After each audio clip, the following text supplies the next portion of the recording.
자, 오늘 성경 말씀을 함께 보도록 하겠습니다. 우리 화면을 보시거나 아니면 성경책을 보시겠습니다. 시편 23편 4절 말씀을 함께 한 목소리로 합독하겠습니다. 시작. 내가 사망의 음침한 골짜기로 다닐지라도 해를 두려워하지 않을 것은 주께서 나와 함께 하심이라. 주의 지팡이와 막대기가 나를 안위하시나이다. 아멘. 자, 오늘 성경 말씀을 통해서 죄가 들어오는 통로라는 제목으로 함께 은혜의 말씀을 나누길 원합니다. 저나 여러분들이나 예수님의 죽음과 부활을 믿고 다시 거듭난 그리스도인들입니다. 하지만 아쉽게도 그럼에도 불구하고 그 아담이 갖고 있었던 그 죄의 유전자, 죄의 본능은 여전히 우리를 죄 가운데로 인도하고 있습니다. 예수님을 믿으면 우리 안에 있는 모든 죄성도 사라지고 죄를 짓고 싶어하는 마음도 없어지면 얼마나 좋으련만 하나님께서는 그것을 여지없이 우리에게 남겨주셨다는 거예요. 예수님을 믿고 거듭난 새로운 그러한 예수님의 유전자를 갖고 있지만 여전히 옛사람, 즉 아담의 그 죄의 본능도 함께 갖고 있다는 것입니다. 그렇기 때문에 우리는 옛사람이었을 때의 죄의 본능과 예수님을 믿고 거듭난 그 새 사람의 본능이 같이 공존하고 있다는 것입니다. 그래서 이 두 개의 마음은 항상 우리의 내면 속에서 서로 충돌을 일으키고 갈등을 일으킵니다. 우리가 죄를 지으려고 할 때 우리의 양심의 괴로운 이유가 바로 거기에 있는 것입니다. 우리가 예수님을 믿기 전에는 죄가 우리에게 다가오는 게 아니라 그냥 우리는 죄와 늘 함께 동행했었어요. 죄를 지어도 그닥 우리는 양심에 거리낌이 없었습니다. 왜? 남들이 다 그렇게 하기 때문에 그닥 우리는 양심에 거리낌이 없었다는 것입니다. 그러나 지금은 우리가 하나님의 백성이 된 우리에게는 그 죄라는 영적인 실체가 살아있기 때문에 여전히 우리를 하나님이 믿는 백성이지만 그래도 여전히 끊임없이 우리에게 거짓말로, 거짓으로 유혹하며 다가오고 있다는 것이 현실이라는 것입니다. 그래서 우리 믿는 그리스도인들도 때로는 그 거짓을 분별하지 못하고 죄를 짓고 삶이 무너질 때가 참 많이 있다는 것입니다.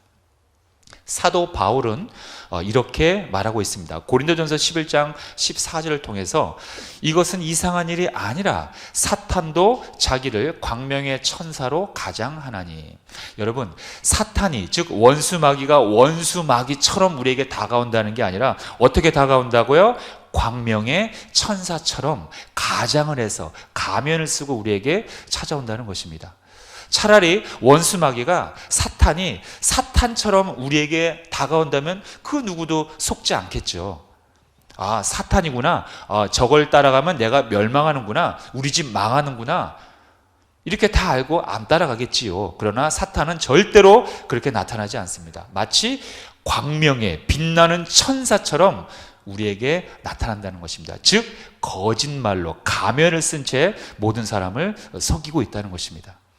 그래서 많은 사람들이 다 그 달콤한 그러한 거짓에 다 속아 넘어간다는 것입니다. 여러분, 이단이 이단처럼 나타납니까? 아닙니다. 이단도 우리가 보는 똑같은 성경책 갖고 나타납니다. 우리가 보는 똑같은 성경 구절 갖고 나타납니다. 지금 현재 그 이단들이 그렇게 하고 있는 거 아닙니까? 그렇기 때문에 우리는 각별히 분별하고 조심해야 한다는 것입니다. 그런데 문제는 오늘 제가 말씀하고자 하는 것은 이미 진리를 알고 있는 우리 그리스도인들도 방심하며 죄를 짓는다는 거예요. 죄는 우리에게 어떻게 다가옵니까? 오늘 설교의 제목처럼 죄가 우리에게 주는 그 통로가 어디 있느냐는 거예요. 그거를 알아야 된다는 거예요. 그래서 오늘 죄가 들어오는 그 통로를 몇 가지 살펴봄으로 인해서 그 통로를 알면 우리가 말씀으로 차단할 수 있겠지요. 그 통로를 모르기 때문에 우리가 자꾸 당하는 겁니다. 그래서 죄가 들어오는 그 통로를 우리가 살펴보고 그 통로를 발견한 후에 하나님이 주시는 말씀으로 차단하여 승리하는 삶을 살아야 하겠습니다. 자, 첫 번째, 죄가 들어오는 통로는 어떤 통로로 인해서 들어오게 될까요? 자, 혼자 있을 때 죄가 들어옵니다. 참 이것이 굉장히 무서운 겁니다. 저나 여러분들이나 우리가 죄를 지었던 그 순간을 한번 떠올려 봅시다. 거의 물론 100%는 아니겠지만 거의 대부분은 혼자 있을 때 죄를 짓거나 혼자 있을 때 죄를 짓고 싶어하는 생각이 들어오게끔 되어 있습니다. 자, 그렇다면 여기서 중요한 것은 왜 하필 혼자 있을 때 죄를 더 많이 짓거나 혼자 있을 때 죄를 지으려는 계획이나 생각이 더 많이 들어올까요? 왜 혼자 있을 때? 그것은 혼자 있을 때 하나님이 없다고 생각하기 때문입니다. 이 순간만큼은 나 혼자 있다고 생각하는 거예요. 하나님이고 뭐고 없다는 겁니다. 그냥 나 혼자. 이 순간만큼은 하나님이 나를 안 보고 계시다고 내가 내 자신에게 속고 있다는 거예요. 하지만 성경은 하나님은 우리와 함께 늘 언제나 매 시각 우리와 함께 하신다고 했는데 순간적으로는 그 임마누엘 되신 하나님을 잊는다는 거예요. 언제? 혼자 있을 때. 하나님 앞에 하나님이 바로 내 앞에 계시다는 걸 의식한다면 이 세상에 죄를 지을 사람이 누가 있겠습니까? 없다는 거예요. 마귀는 바로 이 점을 노린 것입니다. 하나님이 우리와 함께 하신다는 것을 잊어버리게 한다는 거예요. 또는 믿지 못하게 한다는 거예요. 언제? 혼자 있을 때. 하나님이 함께 하심을 믿지 못하게 만들어버리는 것입니다. 또는 잊어버리게 한다는 거예요. 언제? 혼자 있을 때. 아주 중요한 성경의 이야기가 있습니다. 요셉은 여러분도 알다시피 보디발의 아내로부터 성적인 유혹을 받습니다. 그런데 그 장소에는 보디발의 아내와 요셉 단 2명만 있었습니다. 그 넓은 집 안에 그 장소에는 딱 2사람만 있었다는 거예요. 보디발의 아내, 그 여인과 그 청년 요셉이 있었다는 것입니다. 만약 요셉이 그 장소에 아무도 없는데 뭘, 아무도 없다는 그 은밀한 환경에 이끌려서 만약에 죄를 지었다면 어떻게 됐을까요? 성경의 많은 스토리가 달라졌겠죠. 무엇보다도 임마누엘 되시는 하나님과의 그 신뢰가 깨져버렸겠죠. 그러나 요셉은 가시적으로는, 육안적으로는 물론 사람은 아무도 없지만 영으로 존재하시는 하나님이 항상 자신과 함께 하심을 철저히 믿었기에 요셉은, 그 혈기왕성한 요셉은 그 달콤한 유혹을 이길 수가 있었다는 것입니다. 하나님께서 지금 이 현장에 나와 함께 하시는데 어떻게 내가 죄를 지을 수 있을까? 이렇게 요셉은 생각했던 것입니다. 네, 그렇습니다. 하나님은 언제나 우리와 함께 계신다는 거예요. 어떻게 함께 계십니까? 우리 자체를 성전 삼아 우리 안에 거하신다는 거예요. 굉장히 중요한 말입니다. 하나님이 어디 계시냐고요? 어디 있긴요? 우리의 심령 안에 있다는 것입니다. 우리를 교회 삼아, 우리를 성전 삼아 우리 안에 계시다는 거예요. 자, 사도 바울이 고린도전서 3장 16절에 이렇게 나와 있습니다. 자, 함께 읽겠습니다. 시작. 너희는 너희가 하나님의 성전인 것과 하나님의 성령이 너희 안에 계시는 것을 알지 못하느냐. 아주 중요한 말입니다. 여러분, 혼자 있을 때 죄 짓고 싶을 때가 있으면 이 말씀을 묵상하시기 바랍니다. 너희는 너희가 하나님의 성전인 것과 하나님의 성령이 너희 안에 계시는 것을 알지 못하느냐. 하나님은 우리의 가시적인 눈으로는 안 보입니다. 차라리 하나님께서 눈에 보이면 우리가 뭐 죄를 짓겠습니까? 누가 짓겠습니까? 그러나 하나님은 영으로 존재하시는 분이기 때문에 아쉽게도 우리의 가시적인 눈으로는 보이지 않습니다. 이렇게 우리의 연약함을 하나님께서 아시기 때문에 사도 바울을 통해서 이렇게 우리에게 믿음을 확고히 하라고 말씀을 주신 거예요. 하나님, 어렵게 생각할 거 없어. 너의 마음 가운데, 너의 그 심령 가운데 하나님은 항상 함께 계시다는 것을 우리는 알 수 있는 것입니다. 자, 하나님은 이렇게 요셉과 함께 하셨다는 거예요. 조금 더 구체적으로 창세기는 하나님께서 요셉과 늘 함께 했다는 것을 거듭 기록하고 있습니다. 자, 창세기 39장 2절에 보면 야훼께서 요셉과 함께 하심으로 그가 형통한 자가 되어 그의 주인 애굽 사람의 집에 있으니, 이렇게 함께 하셨다고 기록하고 있어요. 하지만 보디발의 아내의 그 거짓 누명으로 인해서 결국 요셉은 어떻게 됩니까? 억울하게도 같이 간음을 안 했지만 억울하게도 감옥에 들어가게 됩니다. 그런데 참 이상하게도 이 감옥에 들어간 상황에서도 하나님은 요셉과 함께 하신다고 성경은 또다시 기록하고 있어요. 감옥에 들어갔음에도 불구하고 성경은 뭐라고 얘기하고 있습니까? 39장 20절과 21절에 보니까 이에 요셉의 주인이 그를 잡아 옥에 가두니 그 옥은 왕의 죄수를 가두는 곳이었더라. 요셉이 옥에 갇혔으나 야훼께서 요셉과 함께 하시고 그에게 인자를 더하사 간수장에게 은혜를 받게 하시매. 자, 요셉이 억울한 누명을 쓰여서 감옥에 들어가게 됐어요. 그렇지만 성경은 여전히 하나님은 요셉과 함께 하신다고 성경은 기록하고 있습니다. 자, 어떤 사람은 이렇게 질문합니다. 아니, 하나님이 함께 하셨다면 애초에 감옥에 들어가지 말았어야 되는 거 아닙니까? 이렇게 질문할 수가 있어요. 그렇죠. 하나님이 그 선하신 하나님, 사랑의 하나님이시라면 애초에 요셉이 감옥에 안 들어갔어야 되는 거 아닌가? 이건 말이 안 되는 거 아닙니까? 이렇게 질문할 수도 있습니다. 어쩌면 이러한 질문은 우리에게도 죽을 때까지 우리 스스로에게 던져질 수 있는 어떤 인생 질문이라 할 수 있어요. 하나님이 계시다면 왜? 하나님이 계시는데 왜? 이런 질문, 우리 항상 하는 질문 아닙니까? 그러나 그에 대한 정확한 해답은 하나님만 아십니다. 단 우리가 알 수 있는 분명한 진리는 하나님은 우리의 인생에 있어서 이러한 결론을 갖고 계시다는 것을 우리는 확실히 알 수가 있습니다.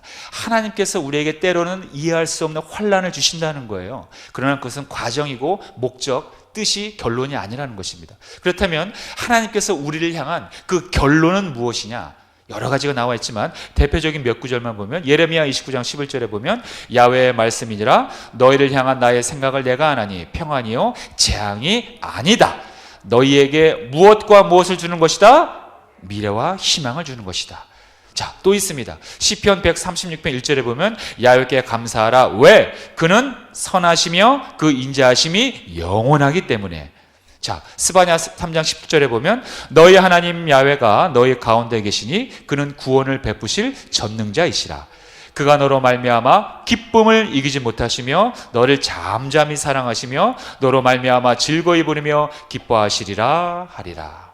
자, 이렇게 하나님께서 우리 인간의 인생을 향해서 결론적으로 말씀하고 계신 부분이 무엇이 있냐? 바로 미래와 희망을 주는 분이 하나님이시라는 것입니다. 그리고 우리를 향한 하나님의 뜻은 결론적으로 선하고 인자하다는 것입니다. 그것이 한순간도 아니고 영원하다는 것입니다. 그것이 하나님이 우리를 향한 뜻이라는 거예요.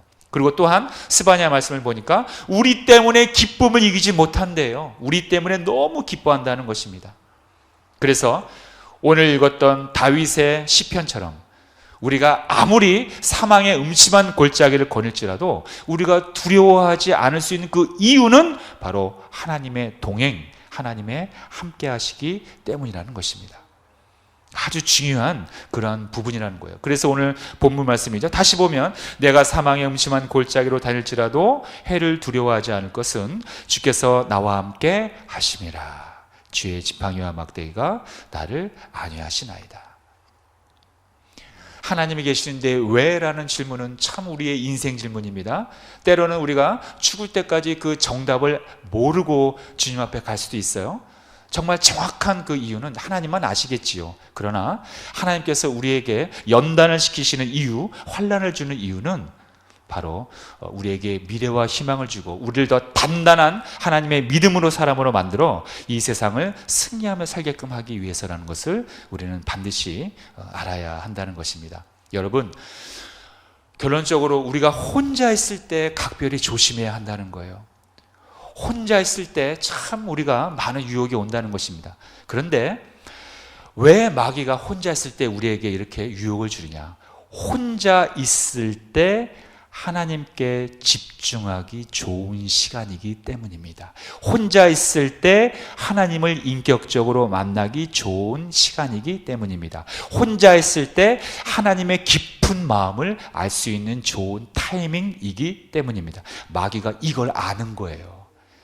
그렇기 때문에 혼자 있을 때 오히려 더 공격을 하는 겁니다. 혼자 있을 때 하나님을 깊숙이 만날 수 있거든요. 혼자 있을 때 하나님의 깊은 나를 향한 그 뜻을 발견할 수 있거든요. 혼자 있을 때 집중하기 좋거든요. 마귀가 이걸 아니까 혼자 있을 때 자꾸 유혹을 주고 딴짓하게 하고 다른 생각을 하게 한다는 것입니다. 여러분, 혼자 있을 때 우리는 하나님의 말씀을 묵상해야 할 줄 믿습니다. 혼자 있을 때 우리는 소리내서 또는 마음속으로 기도해야 할 줄로 믿습니다. 그리고 혼자 있을 때 여럿이 있을 때보다 더 하나님을 찬송해야 할 줄로 믿습니다. 혼자 있을 때 유혹이 오십니까? 그렇다면 영원토록 언제나 우리와 함께 하겠다는 주님의 약속의 말씀을 다시 한번 읽고 또 묵상하여 하나님과의 그 철저한 관계를 유지하시길 바라겠습니다. 성경에 보면 하나님이 우리와 함께 하신다는 말씀이 너무나 많이 나와 있지만 가장 중요한 말씀이 있다면 마태복음 28장 18절에서 20절에 보면 지상명령이라 하죠. 예수께서 나와 말씀하여 이르시되 하늘과 땅의 모든 권세를 내게 주셨으니 그러므로 너희는 가서 모든 민족을 제자로 삼아 아버지와 아들과 성령의 이름으로 세례를 베풀고 내가 너희에게 분부한 모든 것을 가르쳐 지키게 하라. 볼지어다 내가 세상 끝날까지 너희와 항상 함께 있으리라. 끝부분이 오늘의 포인트입니다. 볼지어다 내가 세상 끝날까지 너희와 항상 함께 있으리라. 혼자 있을 때 유혹이 오십니까? 바로 이 구절을 암송하시기 바랍니다. 너희와 항상 함께 있으리라. 정신이 번쩍 날 거예요. 내가 혼자가 아니지. 지금 이 시간 내 마음에 나를 성전 삼아 주님이 함께 하시는구나. 그래, 내가 순간적으로 악한 생각을 품었지만 하나님이 기뻐하시지 않아. 나와 지금 함께 하심으로 내가 이것을 이길 수 있으리라. 이렇게 여러분들 고백하시면 순간적으로 마치 거짓말처럼 언제 그랬냐는 듯 여러분들은 다시 회복되어질 줄로 믿습니다. 자, 두 번째로 죄가 들어오는 통로가 있습니다. 생각을 통해서 들어오는데요. 자, 이것은 심판을 두려워하지 않는 생각을 통해서 우리가 죄를 짓게 된다는 것입니다. 여러분, 어쩌면 우리는 하나님에 대해서 너무 많이 알아요. 너무 많이 안다는 것은 익숙하다는 겁니다. 이제는 너무 익숙해져서 문제가 되고 있어요. 우리가 하나님을 몰라서 죄를 짓습니까? 아니라는 거예요. 하나님에 대한 그 정보는 성경을 통해서 수많은 훈련을 통해서 많은 프로그램들을 통해서 우리가 이미 알고 있다는 거예요. 그런데 그 하나님에 대한 알미 매우 주관적일 때, 지극히 주관적일 때 죄를 짓게 된다는 것입니다. 그래서 우리는 항상 성경 말씀을 기준 삼아서 우리의 지식과 감정을 뒤로 하고 하나님을 만나야 한다는 거예요. 하나님은 십자가로 당신의 사랑을 우리에게 보여주셨습니다. 이것을 통해, 즉 십자가를 통해 하나님이 어떠한 분이라는 것을 우리는 알 수 있습니까? 십자가를 통해 우리는 하나님이 이러이러한 분이다라는 것을 알 수 있어요. 크게 두 가지로 알 수 있어요. 첫 번째는 십자가를 통해 하나님은 사랑의 하나님이시다라는 것을 우리가 알 수 있습니다. 우리를 조건 없이 사랑하셨기 때문에 우리의 죄값을, 우리가 받아야 할 죄값을 당신의 아들 예수님께 전가시킨 거예요. 우리 대신 형벌을 받게 하신 거예요. 당신의 아들을. 그런데 문제는 그 형벌입니다. 그 회초리예요, 회초리. 심판, 회초리, 형벌. 꼭 그게 있어야만 했던 것인가? 우리를 사랑한다고 하면 그냥 없었던 일로 하면 안 됐을까? 꼭 형벌을 받아야만 하는가? 하나님은 전지전능한 분인데, 그래, 인간인 죄를 지었어? 그래, 내가 한번 눈 한번 딱 감아주마. 그래, 없었던 일로 하자, 다시 새로 하자, 이러면 될 것을 왜 꼭 죄값을, 형벌을, 심판을 해야만 했던가? 왜 이게 하나님의 뜻이었던가? 하나님은 사랑의 하나님이신데 그냥 눈 한번 찔끔 감고 그냥 우리가 인간이 죄를 지은 것 그냥 없었던 일로 하고 다시 인간을 만들든가 해서 그냥 새 판을 짜면 될 것을 왜 사랑하는 당신의 아들까지 이 땅에 보내셔서 우리 대신 죄를 받게끔 했을까? 그 죄값을, 형벌을, 사형을 우리는 이 점에 대해서 생각해 보아야 합니다. 하나님은 과연 어떠한 분이시길래 그 하나님의 속성에 대해서 우리는 알아야 된다는 거예요. 십자가는 사랑의 하나님의 뜻이지만 십자가를 통해서 또 알 수 있는 것은 하나님은 공의의 하나님이라는 것을 우리는 알아야 한다는 것입니다. 세상 사람들은 우리에게 질문을 던집니다. 너희가 믿는 하나님이 사랑의 하나님이라고 하면서 왜 우리는 죽어야 하는가? 왜 우리는 전쟁을 해야만 하는가? 왜 우리는 인간들은 병에 걸려야 하는가? 왜 인간들은 자연재해를 당해야 하는가? 왜 인간들은 고통 가운데 살아야 하는가? 그리고 왜 지옥이 있어야 하는가? 너희들이 믿는 하나님 사랑의 하나님이라며.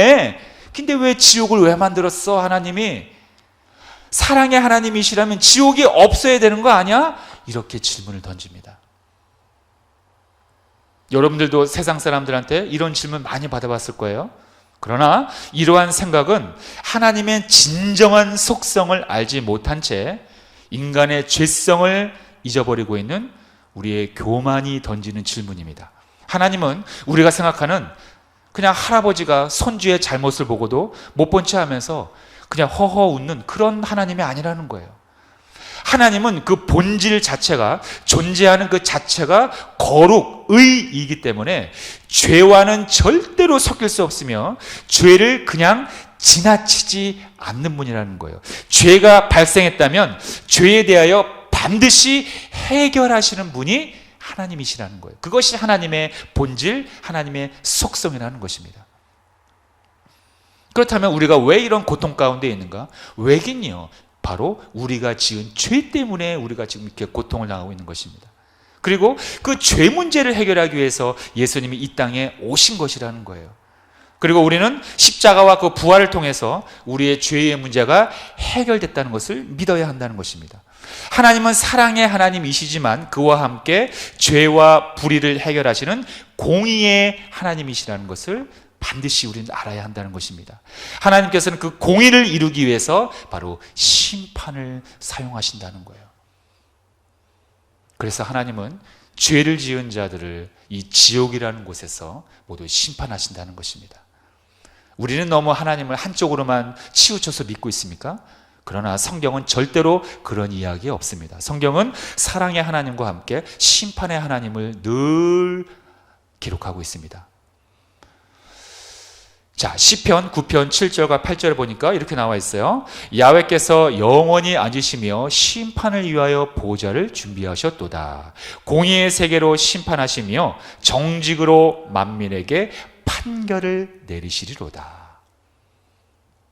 하나님은 추수하시는 하나님, 결산하시는 하나님, 그리고 심판하시는 하나님이십니다. 하나님의 그 절대적인 공의로 세계를 심판하시고 하나님만의 절대적인 공의 그리고 정직으로 만민 모든 인류를 판결하신다는 것입니다. 그냥 쉽게 한마디로 이야기하면 하나님은 심판하시는 하나님. 여러분, 하나님의 심판은요, 쉽지 않아요. 가볍지 않습니다. 두렵습니다. 우린 그것을 알아야 합니다. 설마 나에게, 여러분, 그런 건 없습니다. 설마 나에게도 심판은 예외됨이 없습니다. 설마 나에게도 심판은 있습니다. 내가 하나님의 뜻대로 살지 않는다면, 내가 하나님을 버린다면 미안하게도 설마가 사람을 잡는다는 것입니다. 나도 피해가지 않는다는 거예요. 여러분, 노아가 방주를 만들 때 그때 당시의 세상 사람들은 하나님의 심판? 그런 게 어딨어. 노아 저 할아버지 미친 사람 아니야? 어떻게 100년이 넘도록 배를 만들어? 나무를 베다가 아버지 만들려면 혼자 만들지 왜 애꿎은 자기 자식들 데려다가 왜 만드는 거야? 세상 사람들이 얼마나 노아를 흉을 봤을까요, 여러분? 하나님의 심판을 비아냥거리고 노아를 미친 사람처럼 조롱을 했습니다. 여러분, 우리는 지금 성경에 나와 있기 때문에 그냥 그런가 보다 그렇지만 만약에 지금 이 시대에 노아 같은 사람이 실제로 나타나서 저 운동장에다가 나무를 베어다가 만약에 나무로 배를 만든다고 생각해 보십시오. 얼마나 많은 사람들이 바보라고 욕하겠습니까? 그러나 실제로 그런 일이 있었다는 것입니다. 그때 당시에 사람들은 무슨 일이 있겠어? 뭐 바보같이 배를 만들어? 뭐 하늘에서 비가 내려와서 우리를 심판해? 그런 게 어딨어? 전혀 하나님의 심판을 두려워하지 않고 늘 그랬듯 하루하루를 여전히 끔찍한 죄를 지으며 살았다는 것입니다. 오죽하면 하나님이 인류를 지었음을 후회했다고 성경에 말하고 있습니까?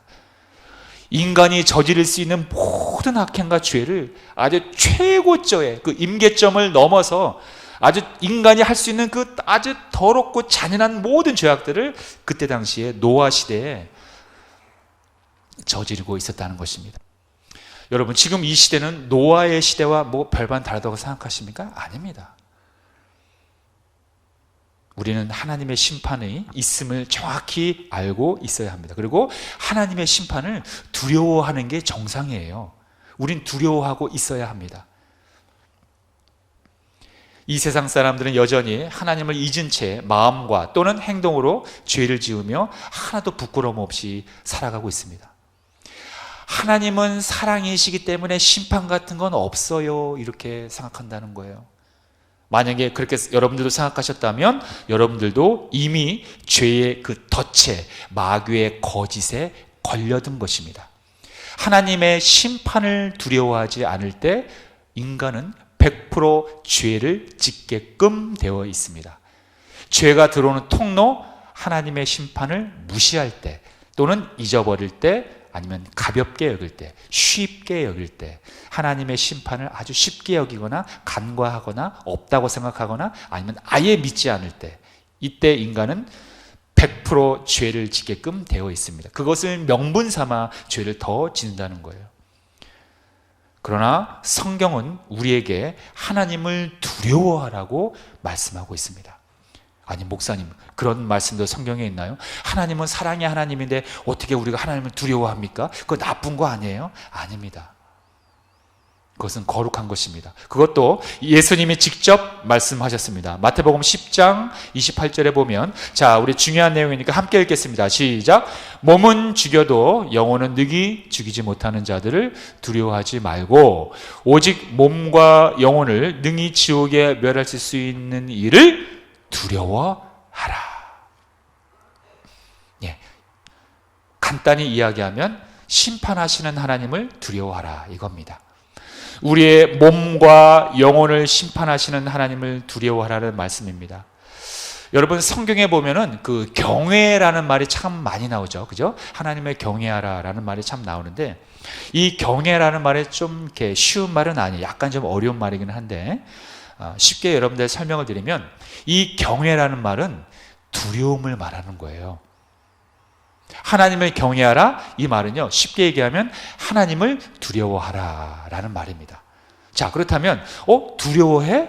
하나님은 사랑의 하나님인데 이게 무슨 말이지? 이렇게 이해할 수가 있어요. 그러나 이 경외라는 말에 포함되는 두려움이라는 그 뜻은 이 세상에 이야기하는 그 공포가 아니에요.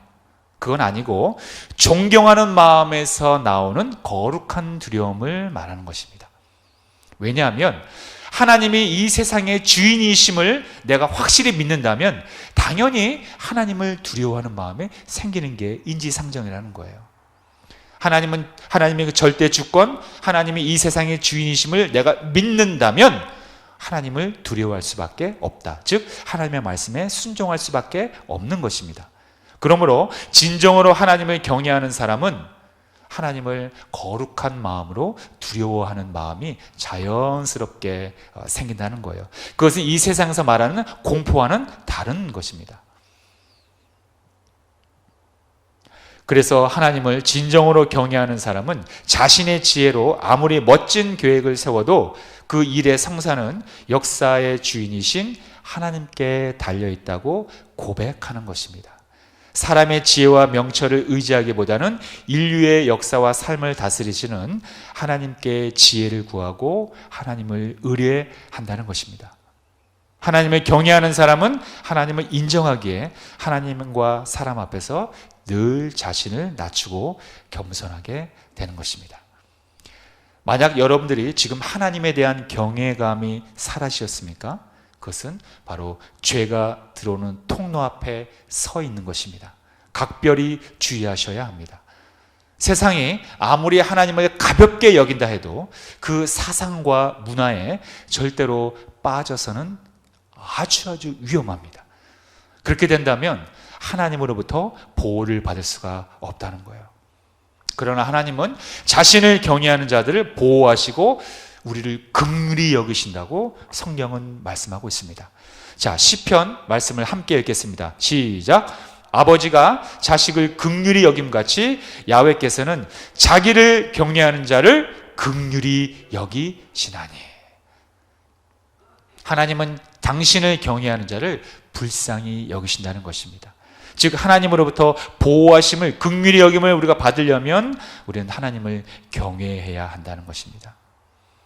저와 여러분들은 모두가 이 세상이라는 사망의 음침한 거리를 지금 걸어다니고 있어요. 그렇게 살아가고 있어요. 이 음침한 골짜기를 걸어다니면서 살아가고 있는 것이 저와 여러분들의 현실입니다.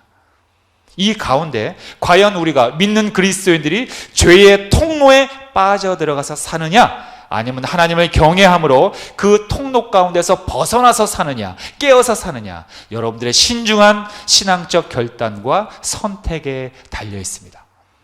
부디 영원토록 우리와 함께 하신다는 그 주님의 약속을 붙잡음으로 말미암아 끝까지 주님과 동행해서 죄의 통로를 차단해 승리하시길 바라겠습니다. 그러므로 말미암아 끝까지 어떤 일이 있어도 여러분들이 지금 받으신 그 생명의 면류관을 끝까지 지키셔서 하나님으로부터 착하고 충성된 종아, 네가 나의 이 잔치에, 큰 잔치에 참여하리라는 이 위대한 하나님의 칭찬을 듣는 그런 저와 여러분 되기를 주님의 이름으로 축원드립니다. 기도하겠습니다. 사랑하는 하나님 아버지, 우리는 이 사망의 음침한 거리를 누비며 살아가고 있습니다. 이 가운데서 원수마귀는 우리를 가만히 내버려 두는 것이 아니라 우리에게 덫을 깔아놓아서 죄를 짓게끔, 그래서 하나님을 떠나게끔 하고 있습니다. 바로 그 죄의 통로는 우리가 혼자 있을 때였습니다. 그리고 하나님은 심판을 하시지 않는다는 그런 안일한 마음을 주었을 때입니다. 그러나 하나님, 우리는 오늘 다시 한번 깨닫습니다. 혼자 있을 때 오히려 우리는 하나님을 깊숙이 만날 수 있습니다. 혼자 있을 때 십자가의 사랑을 우리는 더 깊이 깨달을 수 있습니다. 혼자 있을 때 하나님의 마음을 받아서 우리가 용서와 사랑의 마음을 우리가 가질 수 있습니다. 하나님, 내가 혼자 있을 때 하나님을 찬양하게 하여 주시옵소서.